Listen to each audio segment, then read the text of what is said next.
গুরুজন শিক্ষক বা সিনিয়রদের কাছ থেকে ছোটরা ভালো কিছু শিখবে এমনটাই তো প্রত্যাশা। আর এই প্রত্যাশা করাটা তো অপরাধের কিছুই না। গত 5ই আগস্ট থেকে এই অন্তর্বর্তীকালীন সরকার সাধারণ মানুষকে, এই প্রজন্ম শুধু না, আমাদের একটা ছোট প্রজন্মকেও আর আগামী প্রজন্মদেরকেও যে পরিমাণ হিংসা বিদ্বেষ শেখাচ্ছে, যে পরিমাণ তাদের ভিতরে হিংসাত্মক বিষয়টাকে পুশ করা হচ্ছে, তা অত্যন্ত ভয়ানক বিষয়, নিন্দনীয় বিষয়। সাধারণ জনগণের এখনই এর বিরুদ্ধে যদি প্রতিবাদ না করে, এর বিরুদ্ধে যদি সরব না হয়, তাহলে কিন্তু আসলে আমাদের আগামীতে একটি অন্ধকারাচ্ছন্ন দেশ আর বেশি দূরে নাই। আমরা গত 5 আগস্ট থেকে কি দেখতেছি এই সরকারের আমলে? আপনারা একটু বিচার করুন, কোথায় আছে আইনের শাসন, কোথায় আছে আইনের বিচার? প্রতিনিয়ত প্রতিটা মুহূর্তে দেখতেছি অনাচার, অবিচার, হিংসাত্মক, মারামারি। কেন ভাই? এর আগেও তো একটা অন্তর্বর্তীকালীন সরকার ছিল, এর আগেও তো তত্ত্বাবধায়ক সরকার ছিল। আমরা তো সেই সরকারের আমলে দেখেছি কিভাবে কোন রাজনৈতিক কোন দল কি এগুলো দেখে নাই, দুর্নীতিবাজদের ধরে ধরে আগে ভিতরে ঢুকিয়েছে, তাদের অবৈধ সম্পদের পুঙ্খানুপুঙ্খ হিসাব নিয়েছে, তাদের বিরুদ্ধে কঠোর অবস্থানে ছিল সেই সরকার। আমরা সেটি তো দেখেছি, চোখের সামনের ঘটনা। কিন্তু আমরা এখন কি দেখতেছি? বড় বড় রাঘব বোয়াল যারা, তাদের সাথে আপনাদের গোপনের মিটিং, বিভিন্ন রেস্টুরেন্টে, বিভিন্ন রেস্তোরাঁয়, সেখানে আপনাদের সাথে মিটিং।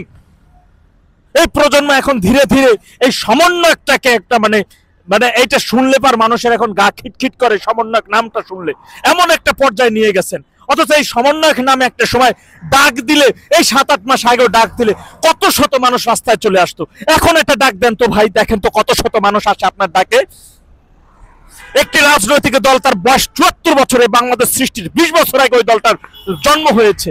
তার এন্টি দলের রাজনীতি তো অনেক রাজনৈতিক দল করছে, তার এন্টি অপোজিশন রাজনীতি করে নাই এই দেশে। তারা তো কখনো কি এইভাবে হিংসাত্মক বিদ্বেষ ছড়িয়েছে, যেটি এই 2024-এর 5 আগস্ট থেকে যে পরিমাণ আপনারা ছড়াচ্ছেন, এই সরকারের এগেনস্টে এগুলো ছড়ানো হচ্ছে, এটি কি প্রত্যাশিত ছিল আপনাদের কাছে? কোথায় নিয়ে যাচ্ছেন আপনারা আগামী প্রজন্মটাকে? এমন ভাবে কথাবার্তা বলেন যে আপনারাই শুধু না দেখে পরীক্ষায় লিখে পাশ করছেন, আর যা আছে সব ছাতা মাতা না দেখে বা অটো পাস করছে। এগুলো আপনাদের মনে হয় নাকি? কোথায় নিয়ে যাচ্ছেন আমাদের প্রজন্ম থেকে? কোথায় নিয়ে যাচ্ছেন আমাদের চিন্তাধারাকে? একবার কি একটু বুঝেন যে ওই ক্ষমতার চেয়ার আপনার আজ বাদে কালকে থাকবে না। আপনার ক্ষমতার কোনো ম্যান্ডেট নেই, জনগণের কোনো ম্যান্ডেট নেই, ওই চেয়ারে আপনি বসেন নাই। উড়ে এসে জুড়ে বসে হুট করে উপদেষ্টা মন্ত্রী পদমর্যাদার চেয়ারে বসছেন। চেয়ারেরটা সম্মানটা তো রাখেন, নিজের সম্মান না থাকতে পারে, চেয়ারের সম্মানটা তো ধরে রাখেন। সে চেয়ারের সম্মানটা তো আপনি ধরে রাখতেছেন না। আপনার এমন ভাবে ভাব স্বপ্নেই বসছেন যে ওই উপদেষ্টাই আপনি থাকবেন সারা জীবন। না ভাই, ইম্পসিবল, ওটা আপনি থাকতে পারবেন না। আগামী ডিসেম্বরের মধ্যে আপনাকে নির্বাচন দিতে হবে, আর সেজন্য সর্বপ্রস্তুতি নিয়েই মাঠে নামতেছে বিএনপি। আজকে দেখছেন তো তারেক রহমানের ভাষ্য, যে ঠিক সময় মতো নির্বাচন আপনাকে দিতে হবে, ক্ষমতা ছাড়তে হবে। তা ক্ষমতা ছাড়ার পরে কি আপনাকে দেশে থাকতে হবে না? কিভাবে এমন ভাবে হিংসাত্মক বিদ্বেষ ছড়াচ্ছেন পুরো দেশে? আইনের শাসন কয়টা করেছেন?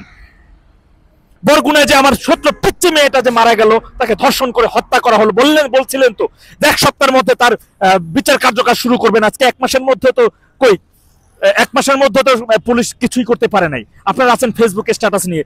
আপনারা কে ভাই বলার যে আমরা জনগণ 53 বছরের মধ্যে এমন বৈশাখ দেখে নাই, 53 বছরের মধ্যে এমন ঈদ দেখে নাই? কয়জন জনগণের কাছ থেকে শুনেছেন? কয়জন বয়োজ্যেষ্ঠের কাছ থেকে শুনেছেন যে কেমন আছেন, এখন আগে থেকে ভালো আছেন কিনা? আজকে হোটেল রেডিসনের সামনে একজন বয়োজ্যেষ্ঠ ব্যক্তিতে গালাগালি শুনছেন আপনারা। তো ভাই টিকতে হবে না নাকি? এদেশে থাকতে হবে না ক্ষমতার পরে? ক্ষমতার চেয়ার ছেড়ে থাকবেন না এই দেশে? কতগুলো যারা প্রতিনিধিত্ব করে দেখছি, কিছু আলেম ওলামারা সারা বছর বৈশাখ আসলে বা তারা বলতো এটা হালাল, এটা হারাম, ওইটা হারাম, মূর্তি মেলা হারাম, এগুলো করা যাবে না, যে কোনো মূল্যে বন্ধ করে দেবো। কই, তাদের মুখে তো একটাবারও শুনলাম না যে এই বছর এটা করা যাবে না। বরঞ্চ এই সংস্কৃতি উপদেষ্টা নির্দেশ দিয়ে দিলেন, ধর্ম উপদেষ্টা নির্দেশ দিয়ে দিলেন প্রত্যেক মাদ্রাসায় বৈশাখ পালন করতে হবে। সেই নির্দেশনার বিষয়তে আপনারা কোনো প্রতিবাদ করলেন না কেউ। গত 7-8 মাসের মধ্যে তো কোথায় সুদ ঘুষের ওয়াজ তো শুনলাম না। ক্ষমতার জন্য ধর্মটাকে ব্যবহার করেন, সুবিধার জন্য ধর্মটাকে ব্যবহার করেন। আমরা কিন্তু তিরমিজি শরীফের সেই হাদিসটা সম্পর্কে জানি। শেষ জামানায় আসমানের নিচে জমিনের উপরে সবচেয়ে নিকৃষ্টতম প্রাণী হবে এক শ্রেণীর আলেম, যারা সহজ সরল মানুষদেরকে ভুল ভাল বুঝিয়ে বিভ্রান্ত করে ভুল পথে নিয়ে যাবে। তারা নিজেরা তো জাহান্নামে যাবে, আর ওই মানুষকেও ভুল ভাল বুঝিয়ে তাদেরকেও জাহান্নামের দিকে নিয়ে যাবে। আল্লাহ সবাইকে সঠিক বুঝ দান করুন।